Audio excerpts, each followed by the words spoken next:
guys! Welcome to our vlog. I am Antoinette and I am with Belle. So, dito kami ulit guys para sa isang review. Book review. Oh my God! Wow! Ang lalaki sa dilim ni Benjamin P. Pascual. So ngayon, dahil nga magagawa tayo ng review tungkol kay Benjamin Pascual, ay nagtanong kami sa inyo na mga tanong ninyo na gusto nyong malaman tungkol sa libro. So, andito yung mga tanong nyo guys. And sasagutin namin ito mamaya. So, bago namin simulan yung mga sagutin, yung mga tanong ninyo guys, ay hayaan nyo muna ipakilala namin sa inyo kung sino nga ba si Benjamin P. Pascual at kung ano yung librong isinulat niya. Kasi, ano Bel, ikaw? dapat importante talaga guys na kilalanin natin yung author, yung sumulat noon libro. Kasi ikaw Bel, ano yung si Benjamin Pascual pala ay nakilala bilang isang kwentista. Oh, kwentista siya. Yes. Bago pa siya naging isang nobelista. Oh, so, kwentista na siya, naging nobelista pa siya. Oo. Ang galing. Very magaling siya, guys. At hindi lang doon. Oh, So, ano pa? rin siyang gumawa ng mga comics. Wow. Diba? So, bukod sa nagsusulat siya ng mga kwento, nagsusulat pa siya ng mga comics, guys.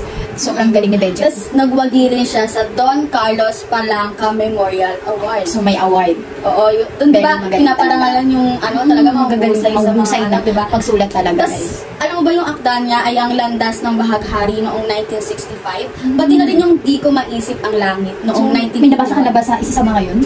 Sa akin, wala pa akong nabasa. Kasi nga, super beast talaga. Grabe yung din nila, yung mga pamagat din talaga, no? Talagang makakatch ka talaga na basahin talaga eh. So, tapos, ang natatandaan ko pa doon ay nanalo siya ng Grand Prize for Cultural Center of the Philippines sa nobelang Utos ng Hari. Utos ng Hari. So, grabe din talaga, no? Ang galing ng pagkakasulat yun sa Utos ng Hari, guys. Kung gusto nyo basahin, sobrang ganda, sobrang worth it din. Meron pa. Oh, ano? Ilathala grabe, magaling siya. ang kanyang nobela sa Liwayway na pinamagatang Lalaki sa Dilim na. So, itong review? 1970. So, itong i-review natin, yun. Yun. Sa Liwayway yun na ilathala. Ang galing. Ngayon, guys, ready na ba kayo? Oo.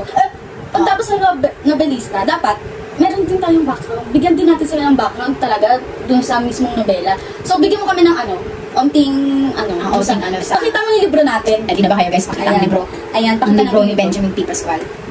Siya, guys. Etong na to, Lalaki sa Dilim, tungkol siya sa isang lalaki na pinagsamantalahan niya yung isang bulag na babae. So, doon galing yung lalaki, kung bakit siya lalaki sa dilim. Kasi yung lalaki dito, siyempre, hindi pa namin pwedeng mamaya pa. Stop it. Get some help. Ano ba talaga, kung sino ba talaga yung lalaki dito. Pero yung lalaki dito kasi guys ay pinagsamantalahan niya yung isang babaeng bulag, isang ginahasa niya. So patungkol, itong librong to, tungkol siya sa mga pangyayari, totoo talagang nangyayari sa lipunan natin na yung mga issue talaga. So ito na nga guys. So, nagsimula kasi yung kwento nito. Meron ang tauhan, yung pangunahing tauhan natin ay sino ba? Si Rafael at si Ligaya. Sino sila? Si Rafael kasi siya yung tipong lalaki na babae. Red flag. So, red flag. Oo. What? Red flag siya. Red flag siya. Ayan, red flag siya dito. Tapos, siya, yung mahilig siya party goer siya. Lagi siya nasa nightclub. Grabe talaga sarapan. Papa, party goer ka? Hindi ako girl tayo. Okay. Tapos, ayun na, party goer siya. One time, kasi siya, so kaka-party niya, parang yung tatay niya, si Don Benito. Grabe. Don. Anak mayaman si Rafael. Anak mayaman si Rafael. Pinagkasundo siya dun sa isang babae na singer. Oo, opera singer siya. Ito siya, si Margarita. Si Margarita yun. Pinagkasundo. Pero kasi diba dahil nga sabi mo nga diba, si Rafael, party goer siya. Si Rafael kasi siya gusto niya nang magpakatino, diba? Ayaw na yung babae. Need to change. So para sa kanya, yung solusyon para sa pagbabago na yun ay makapag-asawa siya. Magkapamilya na lang. So tinanggap niya gusto ng tatay niya na magpakasal siya doon sa babae na kahit hindi niya mahal. Even though hindi naman niya ganun ka mahal. Yun nga si Margarita. Si Margarita. And then, yun nga, magpapakasal na siya. Di ba kapag nagpapakasal na yung mga stag party? Yung mga stag party. Di, nightclub ulit yun. Nice. Kasama yung mga friends niya, si Lucas, tsaka si Nick. Lucas at Nick. Ito, habang nagpa-party-party sila, si Rafael tsaka si Lucas. Rafael o Nick? Si Rafael. Si Rafael tsaka si Nick. Ay, si Lucas, yun. Ito si Nick, matinik pa rin sa chicks. Kahit naman na siyang asawa tsaka anak. Biruin mo nagpa-party siya, tapos yung pamilya niya, naghihintay sa kanya, yun, nang babae. Hindi lang siya basta nagpa-party, ng babae pa. Oo, ng babae pa siya, diba? So, kawawa talaga yung siya yung sobrang red lang, guys. Tapos yun, diba sa mga ganyan, hindi mo maiwasan yung mga trouble, ganyan. Eto si Nick, matinik nga sa chicks, may dumaang chicks. Hinipuan niya yung babae. And doon nga, nagkaroon ng trouble kasi nga, iba yung katibol nung girl. Tapos yun, nagka-trouble. Tapos, fight. Hindi naman talaga si Rafael yung mismo nasa trouble, pero syempre kasama siya kasi kaibigan siya eh. And then habang nangyayari yung gulo, bigla siya napaisip na inisip niya yung tatay niya na yung pangalan niya maaaring masira, di ba? Kaya kakasal na rin siya, di ba? Oo, another na naman yung problem. And nagbubuks pa siya ng niya, clinic kasi nga isa siyang doktor sa si Rafael ay isang doktor ng mata. Oo. Tapos yun, after nun, tumakas na lang siya. Pero alam mo ba na siya yung nakita ng mga pulis, kaya habang tumatawag siya, hinabol siya ng pulis, sumakay siya ng taxi yun. Tapos di na niya alam kung saan papunta yung taxi, and then huminto na lang yung taxi kasi nga niligaw na nila. Oo, hindi na alam kung saan si Rafael. Tapos, napagpag si Rafael sa isang madilim na lugar. Para siyang madilim nga na lugar, tapos meron doon nakatilip na isang bahay. Oo, may nakita yung bahay doon. Tapos, may narinig pa siyang ingay, siyempre nagtago ka muna, di ba? Tapos, yun, andun yung, may nanay, tapos merong batang lalaki. Si Seto ang pangalan. Tapos, ang nanay naman niya ay si... Sino yung nanay? Si Aling Sela. Oo. Tapos yung anak niya nga na bata ay si Seto. Pero si Aling Sela ay may anak pang dalaga, 19 years old. Ito naman si Ligaya nga. Ito na si Ligaya. Isa siyang bulag. Tapos, ayun nga, saktong-sakto aalis yung mag-ina. Si Seto tsaka si Aling Ligaya. Ba't sila alis? Kasi nga, kukuha ng gamot si Aling Sela. O dun sa malayong kamag-anak. Kasi nga may sakit si Aling Sela. Tapos nun, pumasok si Rafael. Ganun siya ng matataguan, tapos nakita niya yung bahay na yun. Pumasok siya. Tapos, di nakita niya doon yung si Ligaya. Eh, dahil nga sa kalasingan, may nag-joke sa kanya na gawin nga yung karahasan niya. Siguro, tawag ng yan. Tapos yun, bigla na lang niyang, pumasok isip niya na rapin na lang yung si Ligaya, yung babae nga na natutulog lang doon. Pero, alam mo, hindi niya alam na bulog si Ligaya, honestly. Pero kahit hindi bulag si Ligaya, hindi pa rin na dapat ginawa yun. Yun nga eh, diba? Kasi, diba, gahasa talaga. Guys, so, bali talaga yun. Anong nangyari pagtapos niyang gahasain si Ligaya? Umalis siya, diba? Umalis siya. Iniwan niya si Ligaya. Umuwi siya. Inaantay siya ni Don Benitos Inaantay siya ni Don Benitos sa bahay. Si Don Benitos kasi guys, mabait siya na ama. Mabait siya na ama dahil nag-iisang anak niya rin nga si Rafael. Pag uwi ni Rafael, syempre sinalubong siya ni Don Benitos. Nagtanong si Don Benitos anong nangyari sa kanya, ganyan. Syempre hindi niya sinabi kung anong nangyari sa kanya dun sa party. Kasi ikakasal na siya. Makakasira yun sa reputasyon niya. At bilang isang doktor, diba? So, pag uwi niya, natulog lang siya, guys. Di ba? Hindi niya naisip kung ano yung ginawa niya. Doon pagkagising niya, doon niya na-realize kung anong ginawa niya. Ano yung ginawa niya. Na-consensya siya, guys. Doon niya rin naisip na padalhan na lang ng sulat si Ligaya. At anong binigay? Anong binigay niya? Grabe, guys, no? Dahil nga na-consensya siya, gusto niya, dahil nasabi niya, gusto niya nang baguhin yung sarili niya, di ba? Sabi niya, gusto niya nang magbago. Pero, dahil may kabaitan pa rin naman si Rafael, ginawa niya, ang ginawa niya, guys, ay gawa siya ng sulat. Kasama ng pera. Magkano yung pera? 50,000 guys. Kapalit dun sa panggagahasa. Para mawala yung konsensya niya. Oo, parang alam niyo ba ginawa? Kasi nga alam niya tapos din talaga sa buhay yung mag-iina. Kasi alam niyo guys yung nakasulat dun sa sulat. Ang sulat dun sa sulat ay nahingi siya ng tawad at sinabi niya doon na hindi niya talaga totally alam na bulag sa Ligaya. Pero syempre hindi pa din yun reason para gawin niya yun. Pero hindi pa yun dun yung natatapos sa sulat niya. Nagsulat siya doon, sinabi niya na parang nag-request siya na dalhin si Ligaya sa isang doktor na naggagamot sa mata, which is siya mismo. Nilagay na rin yung pangalan niya, ayan, Rafael Cuevas. Puntahan niyo si Rafael Cuevas, ganyan. Siya makakatulong sa pagpapagamot ng mata ni Ligaya. Pero, pumunta ba si Ligaya? Bago pumunta si Ligaya, nagsimula na yung kasalan. So, ikinasal na. Kinasal nga siya kay Margarita. So, pagkatapos yung bigyan ng pera at ng sulat si Ligaya, inaantay niya na dumating si Ligaya sa clinic niya. Sakto, nag-honeymoon sila ni Margarita sa nag-honeymoon sa Baguio. Doon, sa Baguio sila honeymoon muna. Alam mo yung mga week na pagsasama nila ni Ligaya, sobrang ayos Parang nagkakamabutihan talaga sila. Isa kung hindi nagustuhan dito kay Rafael Kasi nga, nung ginahasal niya si Ligaya, inisip niya si virgin pa si Ligaya, guys. Dalawa si Ligaya. So parang, ano niyo yung tuwa siya na prim and proper siya eh. Prim and proper si Ligaya. So, ine-expect niya talaga na ganun din virgin talaga si Margarita. Kasi nga, di ba, ang nakaano niya si Ligaya, and then nagulat nga siya na virgin si Ligaya. So yun yung naging, grabe ba? Parang naging standard na niya, na dapat yung mapapangasawa niya. Siya na babaero, ini-expect niya na, what? Di ba? Paano ko kay Rafael? Mataas-kilay ka talaga. Mataas-kilay ako kay Rafael. What? Mapapagamit lang kay Rafael. O anong nangyari after nilang ikasal? After nung honeymoon, pumunta ba si Ligaya?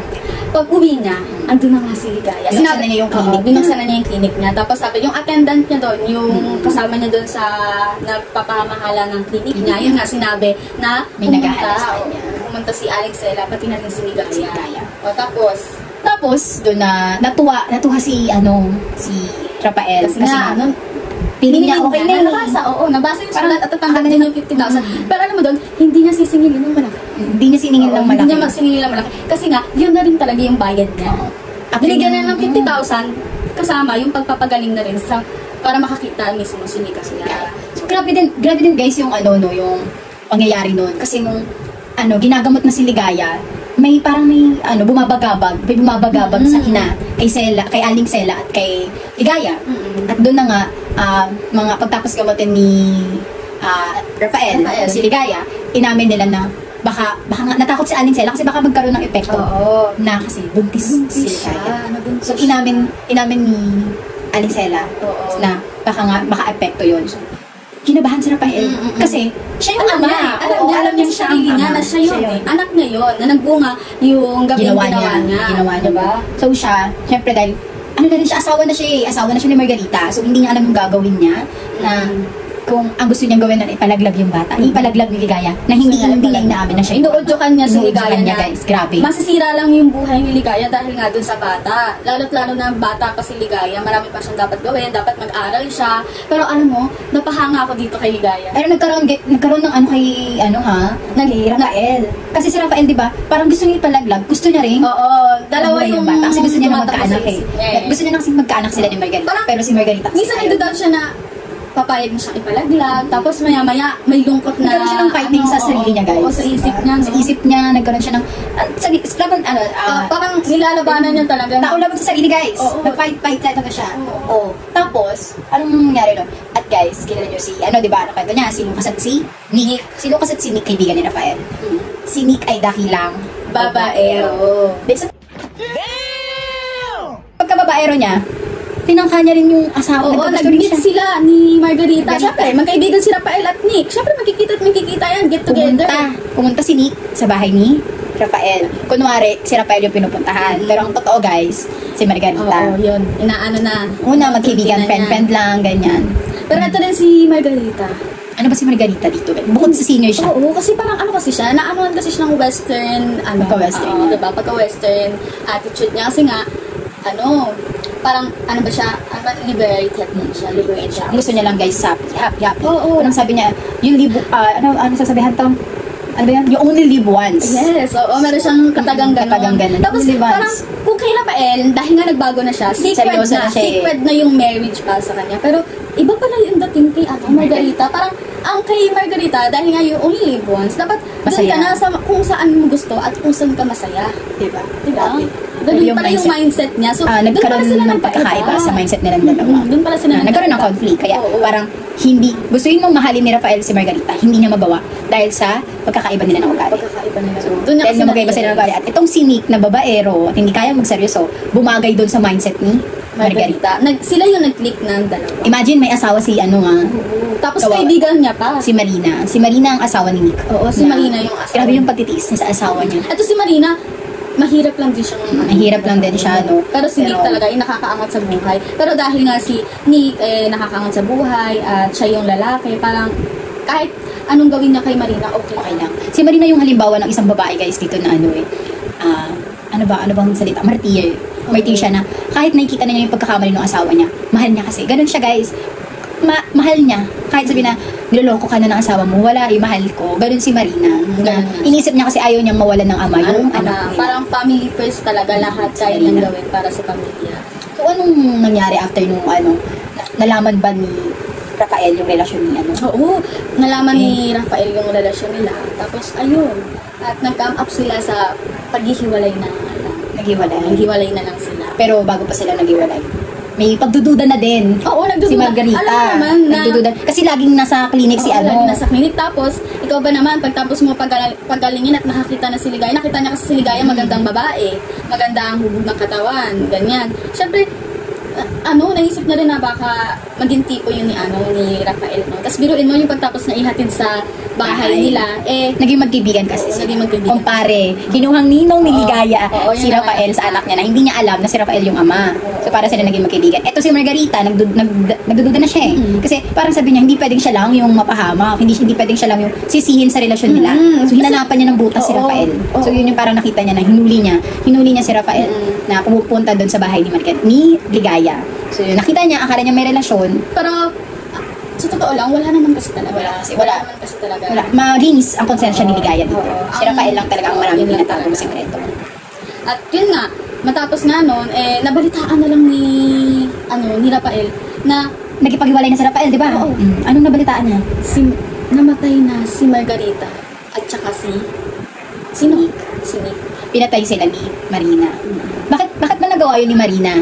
Kasi guys, si Marina kasi sobra na yung pagtitiis niya kay Nick. Nung nalaman niya na may relasyon, patuloy pa rin yung relasyon ni Nick at ni Marina. Pero alam mo ba, si Marina, okay na sa kanya, hiwalay na sila. Pero alam mo ba yung nagkita sila ni Rafael na sinabi niya na kapag kinuha lang yung anak niya, magkakamatayan sila. Kahit sinong ina, gagawin lahat para sa kanyang anak. Diba? Doon na come up na, ayun, tinapos na lang ni Marina yung relasyon nila. Tapos, pero si si Nick, ayaw niyang malayo sa kanya yung mga anak niya. Ang ginawa niya. Dahil nga may pera si Nick, parang syempre lahat posible sa kanya, di ba? Lahat kaya niya. Marcos mo. Teorya, galing mo talaga. Diba? Perfect Naalala ko yun. Kasi nga, grabe dito basta, guys. Alam mo yung may kita natin yung, basta may power ka, no? Lahat possible. Kaya mong gawin. So yun yung tinatakot ni Marina, na kahit anong laban niya, hindi niya, pag si Nick na yung kalaban niya sa anak niya, alam niya kayang kunin ni Nick yung mga anak niya. So, nagkaroon ng conflict sa isipan ni Marina. Parang wala na eh. Parang ang solusyon na lang. Patayin si Nick. Patayin na lang. Para makuha niya yung anak niya. Anong teorya? Pumasok kay Marina. Sa pag-iisip yan, di ba? Psikolohiya. At nagkaroon din siya dito ng, naging kalaban na rin dito yung sarili niya. Oo. Kasi ayaw niyang gumawa ng pagkakamali. Ayaw man niyang gawin, pero syempre, nag-uudyok na sa kanya yung para sa mga anak niya. Makuha yung anak niya. Hindi naman pwede na mapunta yun sa asawa niya na babaero lang. Gano'n. Paano na lang yung anak niya? Diba? So, ayun. Nakita niya yung... Ang masaklap pa, sa hotel pa niya yung ginawa. Nahuli niya si Margarita. Yung dalawa nag-check. Hotel ang plano niya lang talagang patayin guys ay si Nick. Pero dahil nga nahuli niya yung dalawa na magkasama, napatay niya na rin si Margarita. So, grabe. Alam mo ba nung dinalaw ni Rafael, alam niya sa sarili niya na wala siyang pinagsisisihan. Hindi siya nagsisi. Naging magkaibigan si Marina. Magkaibigan naman talaga si Marina at si Rafael eh. Pero nga, dahil nga doon sa pareha sila ng pinagdadaanan sa mga asawa nila, naging mas yung pagkakaibigan nila. Nagtulungan silang dalawa. Tinulungan ni Rafael na... Alam mo, umabot din sa punto kay Rafael, no? Na gusto na... Nasaktan niya na si Margarita. Kaya na pumatay. Pero... Grabe kasi si Margarita din. Oo. Talagang painitin. Patataasin din yung kilay niyo ni Margarita eh. Red flag na, nagsama pa sila. Red flag din si Margarita. Oo. So, ayun nga guys. So, nung naghiwalay si Margarita at Rafael, isa rin sa namatay dito ay si Don Benitos. Kasi naging malungkot si Don Benitos. Kasi ang gusto niya lang naman ay magkaroon ng magandang buhay yung anak niya. Pero naging komplikado kasi nga parang, alam niyo yun, sa ama, di ba? Sa isang ama na gusto magkaroon ng magandang buhay. Ako rin naman, kung diba? nasa sitwasyon din ako. No? Na-stroke. Siguro, syempre, sa katandaan na rin. Stroke ba siya or heart attack? Ay, heart attack. Ayun, heart attack, no? Nagkaroon ng heart attack si Don Benitos na naging sanhi ng kanyang pagkamatay. Tapos, ayun guys, nung namatay syempre, diba si Don Benitos naman, muna yung namatay bago si Margarita. Margarita, oo. Biruin mo namatay na siya ng ama, namatayan din siya ng asawa. Kahit hiwalay naman na rin sila. Pero syempre, may pinagsamahan pa rin naman sila. Kaya, masakit rin yun talaga kaya. Doon na nagkaroon ng realization si Rafael na sabihin kay Ligaya yung totoo. Pero dahil nga 'di ba nung nagkaroon kasi ng distansya kay Ligaya at kay Rafael. Kasi nga nung syempre sinisi siya ni Margarita eh. Nagiging aloof na rin si Ligaya kasi may asawa na eh. Alam niya yung boundaries niya. Alam kong matalinong tao yung karakter dito ni Ligaya. Grabe. Siya yung lumayo ka nung sinugod siya ni Margarita. Lumayo na siya nung time na yun. Na sinabi niya na kay Rafael na lumayo na lang sila sa isa't isa. Kasi nga para wala rin problema. Pero hindi natiis ni Rafael. Parang kinikilig ka minsan, tapos Hindi mo alam kung kikiligin ka ba or malawad pa siya, no? Okay. So hindi na natiis ni Rafael. Inamin niya na kay Ligaya yung katotohanan na siya yung lalaki sa dilim. Siya yung lalaki na nanggahasa sa kanya. Hindi alam ni Ligaya kung anong mararamdaman niya dahil naging malaking tulong din sa Rafael sa buhay niya. Dahil yung pera, may nagtatalo din sa isip niya. Grabe din kasi yung naging effort. Yung malaking, para kay Ligaya kasi malaking tulong din yung naibigay na pera ni Rafael. Nakapagpagawa sila ng bahay, tapos nagamot pa yung mata niya. So hindi niya alam kung magagalit siya, kung anong mararamdaman niya kay Rafael. Pero dahil nga parang lumalim na din yung pagkakaibigan nila. Grabe din yung ginawa ni Rafael para masungkit niya talaga si Ligaya. Kasi parang inisip niya na kung si Ligaya kaya pinakasalan ko, no? Parang inisip niya na siguro maganda yung buhay nila, maganda yung pagsasama nila, sabi ang anak nila, gano'n. Kaya pinuso na rin niya siguro talaga na nasabi. Total, wala naman na rin siyang sabit, wala na siyang asawa. Grabe. Oo. Grabe yung hindi mo alam kung anong mararamdaman mo, guys. Pero dito kasi si Set doon nga yung umamin nga sa Rafael. Unang inamin ni Rafael to kay Aling Sela. Oo, kay Aling Sela, sa ina ni Ligaya. So nung sinabi niya yun kay Aling Sela, hindi alam ni Aling Sela yung mararamdaman niya din. Kasi nga same sila ng pag-iisip ni Ligaya na parang naging malaking tulong nga rin sa buhay nila si Rafael. So sabi ni Rafael, pananagutan niya si Ligaya. Pakakasalan niya daw. Pero dahil nga nagtatalo pa rin sa isipan ni Ligaya kung anong gagawin niya. Sinabi niya na nanghingi siya ng panahon kay Rafael. Siyempre kailangan mo na mag-isip-isip para kung tama ba yung decision na gagawin niya. Pero hinayaan niya si Rafael na maging ama sa kanyang anak. So yun guys. Doon nga nagtapos, no? Grabe na parang nagkwenta na tayo pero wala pa yung tanong. Wala pa yung tanong, guys. Wala pa yung tanong. So grabe din yung nabitan ako. Ikaw ba? Nabitan ka? Mamaya natin sagutin. Sagutin muna natin tong yung mga question nila. No? Sige. Unang tanong na tayo dyan. Anong scene ang tumatak sa inyo? Galing to kay at Belly. Belly? Belly ho. Parang something So ano yung scene na pinaka-tumatak sa amin? Sa iyo, Bel, ano yung pinaka-tumatak na scene? Ako, yung tumatak na scene, yung gusto ko kasi yung scene na yung makakakita na si Ligaya. Parang, alam mo yun, yung iniisip ko na, di ba, nalaman na bulag siya. Nalaman kong bulag siya. Sabi ko, at the end of this book ba, magiging, makakakita ba siya? Doon sa scene na yun na, pero si Rafael pala, yung magbibigay ng paningin, or magbibigay tulay para makakakita pa siya. Si Joey din. Si Ligaya, guys. Ligaya. Sa akin, yung scene na tumatak siguro sa akin dito, ay yung kay hindi siya yung pinaka-main character, pero kay Marina. Kay Marina. Yung time na nag-usap sila ni yung kinausap niya si Rafael dito na dahil nga sa panloloko nung mga asawa nila sa kanila, na alam mo yun, parang gusto niyang may mangyari sa kanila ni Rafael para makabawi sa mga asawa nila. Pero hindi yun ginawa ni Rafael kasi nga napamahal na siya kay Ligaya at ayaw niyang lokohin si Ligaya. So, grabe yung scene na yun na parang na-realize din ni Marina na hingi siya ng tawad na parang nahiya rin siya sa sarili niya. Pero dahil nga desperada na siya, sobrang sakit gusto na niya makabawi. Pinaka-naano ko dito talaga kay Marina. Parang awang-awa ako kay Marina dito. Ako din. Kasi may anak siya di ba? Tapos, singit ko lang pagbabago. At saka mahirap na kapag isip na yung kalaban. Isip na talaga. Yung sarili mo na. Hindi mo din alam magagawa mo pagtukol sa mga. Unexpected talaga yung mga nangyayari. Si Marina, sobra talaga. Tapos yung wala talagang pagbabagong nangyari kay Nick. Grabe no, at hanggang dulo. Talagang tinuloy nila yung paglulukan nila. Wala. Hindi lang nag-develop yung wala yung katulad kay Rafael. May character development. May character development. Nakita talaga natin na from babaero to. Pero di mo pa rin alam yung mararamdaman mo kasi gahasa. Kasi hindi pa rin talaga tama. Di pa rin talaga tama. So, ayan guys, ayun yung mga scene na pinakatumatak natin. Grabe. Kaya, next naman. Next question. Bye. Ikaw magbasa. Ano yan? Ay, mamaya na lang to. Mamaya. Maganda to pang last. Pang last daw, guys. Sige, ano yan? Anong emosyon yung na-feel nyo habang binabasa yung book? From Jenny Mary. Jenny Mary. Ito na. Anong emosyon yung na-feel nyo habang binabasa yung book? Sige. Ikaw muna. Marami akong na-feel. Siguro kanina habang, di ba, sinabi ko na rin yung tungkol kay Marina na na-hurt, na naapektuhan din ako sa karakter ni Marina. Na sobrang nalungkot ako sa karakter niya. Na parang, paano ba, taas kila, yung ano, yung maiinis ka sa ibang karakter, maaawa ka sa ibang karakter, na parang, marami akong emosyon naramdaman sa bawat scene or sa bawat kabanata na bawat kabanata talaga bibigyan ka ng iba't ibang emosyon.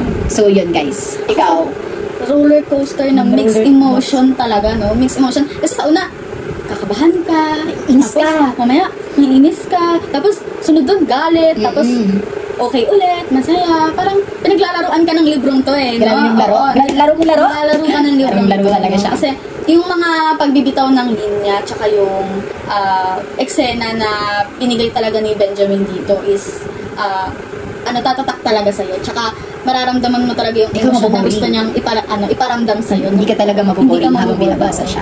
So, okay? Sunod na. Sana nasagot namin, no? So, ito yung nabunot mo kanina. Oo, mamaya na daw yan, guys. Isa. Okay. Ano yung pinaka-intense na nangyari sa libro? Ano yung pinaka-intense na nangyari sa librong nabasa? So, from Marky. So, sa'yo, Si Ben? Marky? Marky, yeah. Hi, Marky. Pinaka-intense na nangyari sa? Anong nangyari? Pinaka-intense na nangyari? Sa libro ba to? Ano ba? Pinaka-intense na? Ano yung pinaka-intense na nangyari sa? Pinaka-intense na nagustuhan namin na pangyayari Ano pa? ba? Ganun ba? Sige, sagutin na natin to. Anong pinaka-intense? Grabe, pa Marky. siya. Grabe, sino magsumunat di inayos? Grabe. Sige. Ako muna. Sige. Pinaka-intense, siguro dito yung kay Nick at saka yung kay, Rafael. Yung nahuli silang dalawa ni Margarita na may nangyayari sa kanila sa loob ng hotel. Kasi, pinuntahan ni Rafael sinundan ni Rafael si Margarita kung saan siya punta. Kasi gabi-gabing nawawala si... Yung unang nalaman niya. Gabi-gabing nawawala si Margarita. So, sinundan niya sa Margarita. Doon niya nakita na may kasama ibang lalaki si Margarita. So, nakita niya na mag-isama, grabe, kaibigan niya si kaibigan niya si Nick eh. So, nung nakita niya, di niya alam yung gagawin niya. Di niya alam, nasaktan niya si Nick, nagsapakan, nag-fight sila. Pero, alam niya yung, parang sinabi ni Nick, na pag-usapan na lang natin, na, tapos sabi pa ni Margarita na, alam din naman daw niya yung ginagawa ni, dahil nga, pinakilala ni Nick si Rafael na babaero. So, ang gusto niya, magkaroon ng understanding na okay lang yung gagawin nila, na okay lang na magkaroon sila ng relasyon habang may asawa siya. So, yun yung intense para sa akin na. Yung parang climax. Grabe. Ikaw, ano yung pinaka-intense mo dito? Ako yung tumawag na si Mr. Carazo, yung tatay ni Margarita, na wala na nga si, ayun yung pagpatay ni Marina dun sa dalawa. Yung ginawa ni Marina. Oo. Imagine, yung pagtawag, akala ko, iba yung pumatay. Nagda-doubt pa ako. Sabi ko, sino kaya yung pumatay? Ano yung daw? Stas. Yun. Okay. Sabi ko, sino kaya yung pumatay? Yun pala, si Marina. Oo. Parang intense din siya, no? Doon na eh. Parang, di ba, okay. Nagbago na si Marina. Oo. Tapos bigla, papataas ulit na si Marina papatay. Grabe na. Oo nga, nagbago na siya eh. Nagkaroon na siyang trabaho, diba? Tapos nagulat din ako na pumatay si Marina. So, grabe. Oo, doon nga natin makikita na. Diba talaga pag yung emotion mo talaga yung umaano. Ayan. So, next question. Ulit ka, Ben. Ayan. Ito, question. Haba? Merry C. Merry Christmas! Merry Christmas! Kung papipiliin kayo, kaninong character yung nag-stand out para sa inyo? Oh my God. Wow. Nag-stand out. Parang alam niya naman na yung akin. Kaya ko pa siya binabanggit. Ikaw muna, ako muna. Sige nga, parinig nga. Maraming karakter yung nag-stand out. Like, may mga nag-develop, ganyan. So, nag-stand out din syempre yung kay Margarita, yung kay Rafael. Yung kay Margarita at saka yung Nick. Kasi, makukuha yung inis mo. Diba? Kuha talaga yung inis dito eh. Kukuha nila yung inis ko. Nag-stand out sa akin siguro dito ay si babalik na lang tayo? Babalik na lang ako kay Marina. Kay Marina. Babalik talaga na. Kasi si Marina yung... Sige, sabihin na natin din si Ligaya din. Ligaya at Marina. Si Ligaya yung nag-stand out kasi alam nyo yun, yung kahit na nasa isip niya, syempre kailangan niya pong bata pa siya eh. So dapat, para sa kanya dapat mag-aaral pa siya, di ba? Pero dahil nga sa ginawa ni Rafael, nagkaroon siya ng anak, nagkaroon ng sanggol sa tiyan niya. Pero hindi niya pa rin pinili na palaglag yung bata. Mas pinili niya na sinasabi niya lagi dito na kapag tinatanong siya, bakit ayaw mong ipalaglag yung bata? Baka kasi ito yung plano ng Diyos sa akin. Yun yung lagi niyang rason, na baka yun yung plano ng Diyos sa kanya na magkaroon ng anak, na hindi niya iniisip na galing yun sa pagkakamali. Talagang tinanggap niya ng buong buo yung bata. Talagang minahal niya, mas lalong yung naging niya, buhay niya, yung magkaroon siya ng baby. Kay Marina naman din, ayun, nag-stand out din siya para sa akin kasi yung ando na yung chance na gusto niya nang magbago, na parang, kumawala na siya dun sa asawa niya, na kaya niya na ng alam kahit mo. nilagay na niya yung hustisya sa mga kamay niya. Pero nung una kasi bago niya yung ginawa, handa na siya maging isang single mom na para magtaguyod sa mga anak niya. Pero dahil nga din sa talagang na-jokean kasi talaga siya ni Nick. Inis talaga ako sa'yo, Nick. Ikaw, sino yung karakter na nag-stand out sa'yo? Alam mo hindi siya yung pinaka-highlight talaga ng libro Pero, na-amaze ako kay Mr. Carazo. Diba? Natandaan mo si Mr. Carazo. Yung tatay ni Margarita. Alam mo kasi napapabilib ako kasi kahit na ganun yung ginagawa ng anak niya, hindi niya kinukonsinti. Oo. Diba? Makikita sa libro na hindi niya kinukonsinti yung anak niya. Si Margarita. Oo. Kasi kung ibang magulang yun, diba? Siyempre, papanigan mo talaga yung anak mo. Pero siya nanindigan siya kung ano yung tama. Diba nga nayaan niya si Rafael mag-desisyon? Oo. Sinabi niya na kung ano yung tama, dun siya magpo-focus. Grabe. Si Mr. Carazo. Si Mr. Carazo. Kasi kahit hindi binigyan ng sobrang... Si Rafael ba? Sa tingin mo nag-stand out siya? Alam mo, si Rafael, may sabi natin na siya rin talaga naman nagbigay buhay sa libro na yan. Di ba? Parang POV niya eh. Oo, point of view niya yan eh. Kasi, biruan mo, sa pagiging babaero niya, nagbago siya yung niloko. Nakakagulat kasi akala mo siya yung mananakit, siya yung mananakit ng babae, pero nag-backfire sa kanya yung nangyari, no? Sa kanya nangyari yung lahat ng posibleng iniisip natin na gagawin niya sa isang tao. So, grabe, mahirap sa din kanya yung naranasan maging niya. Mahirap din. Oo. Mahirap din na maawa ka rin kay Rafael na. Oo, at the same time, Hindi kasi ako lumalayo, hindi kasi bilang mamabasa kasi, diba? Hindi mo makalimutan kung ano yung una yung ginawa. So, hindi mo alam kung ano mararamdaman mo kay Rafael. Pero, yun nga, nag-stand out din naman kasi talaga siya, yung karakter niya dito. Tsaka lahat kasi ng karakter dito, ng mga tao dito, may pinaglalaban at sinasabi talaga, no? Last question, go, Bel. Magla-last question na tayo. Ito na ang ating panghuling katanungan. From Jake C. Jake C. O, kapatid mo si Mary C. Oo nga. Jake C Magkapatid ko lang. Dapat nag-usap na lang kayo. Anong sinabi? Anong tanong niya? Ay, tanong ba yan? Kung i-rate niyo po ang book from 1 to 10, ano po ito? Yan, itong book. May rate siguro, 8. Why? Kasi 8 sa'yo. 8 lang siya sa akin. Kasi maganda yung libro. Maganda siya, pero syempre, kung ilalagay mo yung bilang ikaw gumabasa ka, gusto mong parang bigyan ng hustisya yung panggagahasa, di ba? So kasi itong librong to, hindi lang siya basta pumapatungkol sa panggagahasa, guys. Mabenta rin talaga siya sa atin, no? Kasi magaling na novelista si Benjamin eh. Kukuhanin niya talaga tayo, hahatakin niya talaga tayo sa hindi lang yung pagbebenta yung ginagawa ito, yung binibenta na nakakapagpamulat siya. Mulat talaga sa atin, guys. Kung ano yung nararapat na salita talaga, ibinigay niya. So, ayan, guys. Ayan, ito na magtatapos ang aming book review. So, sana natuwa kayo. No, ulit. So, kung mayroon pa kayong gusto bigay sa amin na libro na bigyan namin ng book ng review, ay pwede kayong mag-comment or mag-comment sa aming vlog. So, babasahin namin yan, guys. Kung mga tanungan pa kayo, sasagutin namin yan. So, yun, guys. Lalaki sa Dilim by Benjamin P. Pascual. Basahin nyo na, guys. Bye-bye! Bye!